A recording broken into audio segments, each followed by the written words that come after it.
Ryan Clogg and I paid $18,000 each to get just 1 hour of Iman Gadzhi's time. Here's everything we learned. So this is actually a snippet from a full 2-hour-long conversation Ryan and I had. It was a deep dive into his $5 million a month business covering funnels, ads, sales, a whole bunch more. These are just the highlights, but if you want the full video, it's linked in the description. Check that out next. But if you don't know Ryan yet, he is one of the marketing geniuses behind one of the biggest fitness coaching businesses in the world. He's generated nearly 100 million in sales, if not more than that by the time you're watching this video. And this year, his business hit $5.4 million in a single month. And what you're about to hear is the exact advice Iman gave him. I paid Iman, I think it was 18 or 25. And I got on with him and we just like deep dove into like all current state affairs. And I was like, listen, I've been talking about doing this forever. I was thinking about doing it. I have zero out there. Nobody knows who I am. He's like, just talk about what you do. And then you get in the course, and I consumed the course in a day. And it was like, oh, do you use all this fancy equipment and do all this stuff? And I was like, I'm just gonna go loom. And that's how the loom thing started. And he was just like, yeah, get to like 3 to 5K on X and get it on YouTube. And then you can make like 1, 2, 3 more million a year on the side, basically through like private consulting deals. Got my marching orders. Like we collabed on this. Now I'm just gonna go attack. And then I just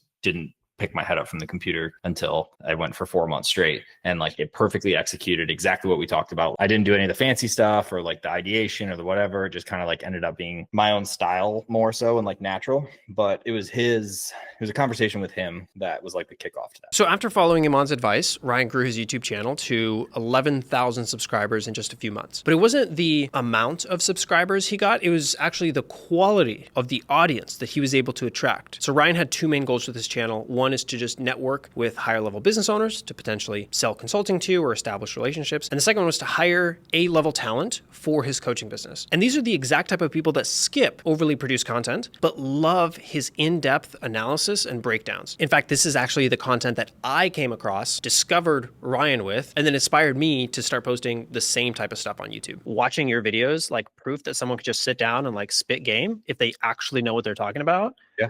Is so helpful. And that's what also got me, I think we cracked 6,000 subscribers today, just in like in the last couple of months doing exactly that. Yeah. Just like talking them through. And it only works if you can just go, and if you can just rip, and if you actually have like X amount of experience or understanding or whatever of topic. That's the number one thing I tell all of our clients, and like how we've structured our program, because we help people grow on social media. I'm like, before you try to do anything on social media, like go do something in real life first. Yeah. Like gain experience, gain some kind of proof that you can deliver on this. Because when you get on camera, if you don't know what to say, none of that editing or like the fancy stuff is going to dull you up enough to like actually get cash for your business. You have to know what you're talking about. Yeah, 100%. The reality is ultra high production value doesn't fix bad content. Like you can pay the best editor in the world $1 million, you can hire out the fanciest studio, but if what you're saying in the content doesn't actually help people, you're not going to make the kind of money you want from social media. But beyond making his content just valuable, whatever that means, Ryan had a few other concerns about building his brand that Iman actually called him out on. He was a kick in the butt around this. That was like, just start basically, which is like the classic thing you hear, but it was basically like a just start. And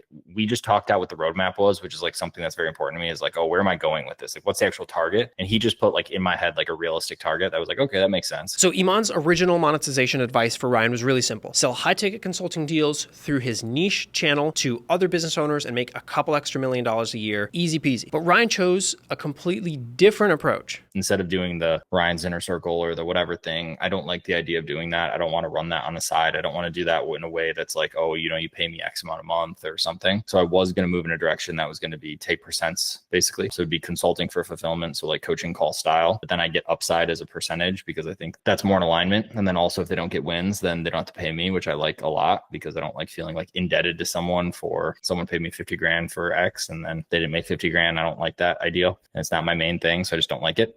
But I think I can do it inside/as WAP. So basically that's people cool. Who are on WAP, I can do, how do you grow them? Because WAP doesn't want the money from that. They don't want info coaching cash. They want just more processing volume. So it's like, if you can help businesses that are on WAP process more by growing their business, like it's a win-win-win. So he originally planned to avoid the traditional info model and instead charge equity for his consulting. Now he uses WAP, which is partially owned by Iman actually, as a platform to consult with people without charging them upfront. So Iman had a pivotal role in Ryan's journey in establishing this. But Iman also gave me a piece of advice that literally doubled my business overnight. Like it took a couple days to implement, but the next month we actually doubled. Here's what he said. He did, a deep dive on my business. I explained to him all this, like the cash flow thing and how we're like hitting up against a CPA. And he was like, listen, month to month is cool for software.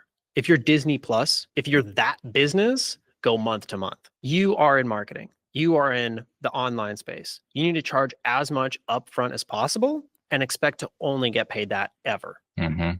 And we made that switch. We just like started collecting more upfront. We were like 6-month term. We're taking as much as we can with incentives to like, if you pay more upfront, you get a discount on our services because we know roughly what our collectible amount is on the back end. And that like doubled us instantly. It was like next month, we're just like ripping. Something as simple as changing my pricing model from monthly recurring to upfront payment resulted in millions of dollars of additional revenue this year. And just to show you how powerful finding the right price point is, Ryan actually shared his own example, specifically in the info space, that improved ROAS by 50% almost overnight. Someone went up there and was talking, was like, yeah, we're stuck at like whatever it is, a couple $100,000 a month. And once we get to this new level, and we were like going through the offers, and they had like all these great high ticket offers, and then they had like a 3K. And he was like, yeah, we just can't get to scale. And we're like, get rid of the 3K. Like, just get rid of it. Like, just completely get rid of it. And it's been like 2 or 3 weeks. And he messaged me yesterday and he was like, dude, we like doubled the entire business. ROAS jumped 50% like overnight when we did it. Funny thing is, I actually also made that exact same mistake. So I tried to sell a cheaper $6,000 offer to less qualified leads to monetize those lower tiers of the market that we were getting anyways and just didn't really optimize to serve because I thought it would have no effect on my main offer. I thought it was free money. But it turns out I was completely wrong. Here's exactly why. The month that we cut the low ticket thing, which is still like $6,000, the month we cut that, we were at 1.4. The next month we went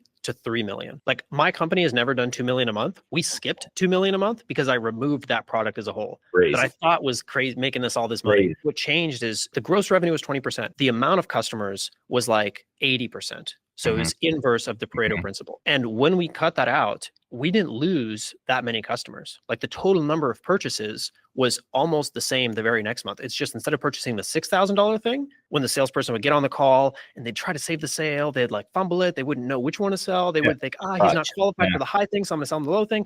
Once we removed all that confusion and the customer wasn't confused about what they were buying, they just bought. Iman also shared excellent advice for anyone running a monthly recurring revenue pricing model. This is super important for you if you run a paid community or a software company, or just starting out considering how to even price your services. And especially when you're on like fixed MRR, is like you're literally banking on time. Like, not even are you banking on ascension or something else where you have these other levers to pull. Like, if someone's on MRR, you're literally like, your LTV is a function of time. And that is it, because they're stuck on this thing. Now, how long can you keep them? And how sticky is your thing? And how long can you perform? And how long are they still is it still relevant for them to use you? Like, Iman's got some good stuff. We were at in London at his event, and someone was talking about how you almost like need to be VC backed if you're going to do low ticket MRR, like as your core thing, because you have to be able to spend into it. And like the payback period is just not there. And he's got Digital Launchpad that's like a low ticket MRR game, and how they're trying to do that versus another software. But then you have bigger B2B style softwares that do multiple thousands a month in MRR, or like these like startup fees plus this,